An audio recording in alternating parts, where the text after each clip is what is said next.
আন্দরকিল্লার শাহী জামে মসজিদ, চট্টগ্রাম। চট্টগ্রামের আন্দরকিল্লার সাথে মুঘলদের চট্টগ্রাম বিজয়ের কাহিনী সম্পর্কিত। এই কিল্লা বা কেল্লায় মগ ও পর্তুগিজ জলদস্যুদের আস্তানা ছিল।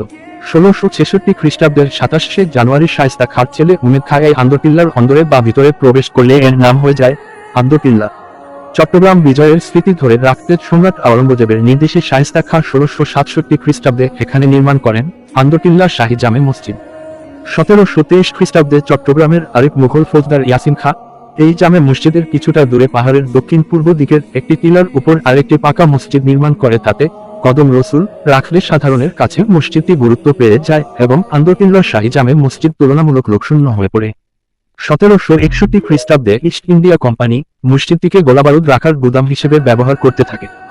1885 খ্রিস্টাব্দে ঐতিহাসিক হামিদুল্লাহ খাঁর আবেদনের প্রেক্ষিতে মসজিদটি মুসলমানদের জন্য আবারও উন্মুক্ত হয়। 1667 সালে এই মসজিদ নির্মাণের পর থেকেই চট্টগ্রামের ইসলাম ধর্মাবলম্বীদের তীর্থস্থান হয়ে ওঠে আন্দরকিল্লার এই মসজিদ। এই মসজিদের ইমাম বা খতিব নিযুক্ত হতেন পবিত্র মদিনার আওলাদের রাসূলগণ। ফলে অল্পদিনের মধ্যেই এই মসজিদ জনপ্রিয় হয়ে পড়ে। বলা বাহুল্য যে এই জুমা মসজিদে প্রতি জুম্মায় চট্টগ্রাম ও এর আশেপাশের প্রত্যন্ত অঞ্চল থেকেও মুসল্লিরা এসে নামাজ আদায় করতেন এবং পবিত্র মাহে রমজানের শেষ জুমায় কক্সবাজার ও পার্বত্য চট্টগ্রাম থেকেও মানুষের সমাগমের নজির আছে। রোজা, ফিতরা এবং ঈদের চাঁদ দেখা প্রশ্নে এই মসজিদের ফয়সালা চট্টগ্রামের সর্বস্তরের জনগণ মেনে চলত অবধারিতভাবে। আন্দরকিল্লা জামে মসজিদের স্থাপত্য ও গঠন মুঘল রীতি অনুযায়ী তৈরি। সমতল ভূমি থেকে প্রায় 30 ফুট উপরে ছোট্ট পাহাড়ের উপরের অবস্থান। মূল মসজিদের নকশা অনুযায়ী এটি 18 গজ দীর্ঘ, 7.5 গজ প্রস্থ এবং প্রতিটি দেয়াল প্রায় 2.5 গজ পুরু। পশ্চিমের দেয়াল পোড়া মাটির তৈরি এবং বাকি 3টি দেয়াল পাথরের তৈরি।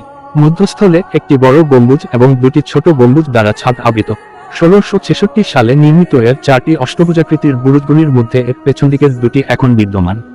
মসজিদটির পূর্বে 3টি ও উত্তর এবং দক্ষিণের একটি করে মোট 5টি প্রবেশদ্বার রয়েছে।